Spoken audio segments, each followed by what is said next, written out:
Hey, welcome back to another one of my videos. Today I'm going to be going over a new product I got from AU Performance. It is a butterfly valved exhaust for my 91 S10. Here's the S10 and here's the motor. It was running last week, but we had to pull it due to a bad oil pump. We weren't getting any oil pressure, but it did run for about 20 seconds when we noticed. And we're going to tear it back down and figure out what's wrong, change the oil pump, see if anything got messed up. But other than that, paint job came out good. We pulled the bed to change the fuel pump. Got that dialed in with the in-tank fuel pump. Nice Fatina paint job. And here's my AU Performance box. Let's open it up, see what we got.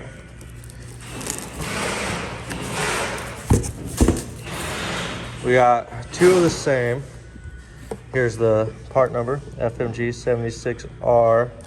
I already opened this one for y'all. Let me pull everything out. All right, so here's the muffler, all nice and polished. You can see for the AU Performance. Super nice design, very short. With this one's a 3-inch opening. They do make other sizes for different vehicles. And this one's a little different than your standard butterfly valve. Most of them are usually electric. This one's operated by a vacuum. Let me turn it, I'll show you how it works. So this piece will get sucked in with the vacuum, pulling, and you can see the valve right there. And when it sucks in, it opens and goes to a straight pipe, just straight through. Without this vacuum, this tube will run throughout the whole muffler, through all the baffles, and quiet down your vehicle. So for regular street driving in town, you don't want to get attention from the cops or don't want to annoy your neighbors, you typically have this off. It would just sound like a regular car, or this one's gonna be cam, so it's gonna still have some rumble, but not near as much as the straight pipe. So again, it's just, if you can see, there's the butterfly. I'm gonna push it by hand because I don't have it hooked up, and then bam, straight pipe all the way through. And then this box has two prongs that are threaded, and that's going to be attached to this piece right here. They have attached to where you can go to a 12-volt cigarette plug. I'm going to cut this off and run it straight to a push button so that I can just bypass all of that. And it doesn't look like there's no switch attached to it that I can see, so it basically looks like once you plug it in, it's on, and once you pull it out, it's off. So I'm gonna bypass that, make it cleaner, cut it, solder new wires going to just a push button. Probably one of those stainless steel 19mm push and lock buttons. And here's your vacuum line. Pretty decent for a vacuum size. It's got some thickness to it. And that's gonna get ran right to this. If I can pull it off, 1 second, there we go. It has the barbs in it. So you barb that there, run it however you want through the cab, onto the floor, through the frame, whatever, and you barb it right. Another small barb right here that you push it through. Now, the only thing you have to worry about when you run either this design with the vacuum hose or an electric is heat, because you're going to be running through all this heat that's going to be emitted off of this and any other part that you have under your car. So my exhaust, my muffler is going to be sitting about right here between the fuel tank and the frame.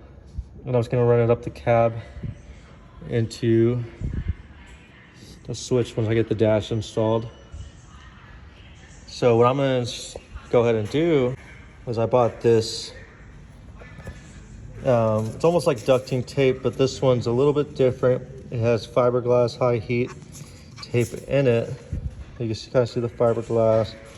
And it withstands heat pretty well. I think it says 2,000 degrees on the website. This one I didn't spend big money. I just got it from Amazon. It was like $12 for 2 rolls. And I've tested it with the heat gun, a little torch, and it does really well. It's really flexible, doesn't crack, and it still comes back up. So I'm gonna wrap this in a sheet of this just to protect it from the heat. I'm also gonna clamp it. From once I go out, I'm gonna go straight up and clamp it to the body or the bed or the frame. I'll get a better idea once it's installed.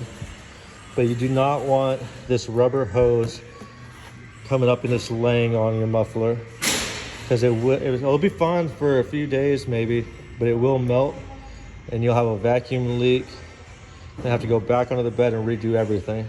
So just avoid that, and obviously put it out of the way. If you don't get this, still put it out of the way. Even with this, you have to put it out of the way, because you don't want any heat touching that rubber hose, because this is going to protect it for a while, but heat's still going to be emitted through here, because this is just a shield, but it's still going to have some heat on the backside.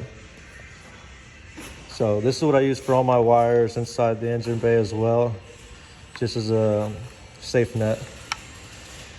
But it's pretty nice. I do have 2 mufflers for a true dual exhaust, and I'm very excited to get this installed for y'all. And once I do, I'll go ahead and do a follow-up video once it's installed, and then a 1-month video showing how well it's lasted up to the test, because I will be running this pretty hard and through some rough courses. I will also do a walkthrough when I install it, showing you how I splice this into a button and what's needed. I just saw it has a grommet right here, so if you wanted to run that through a firewall or your dash, you could. And it has this, if you do go this route, it has a red button showing when it's on and when it's off, so this will light up when it's on.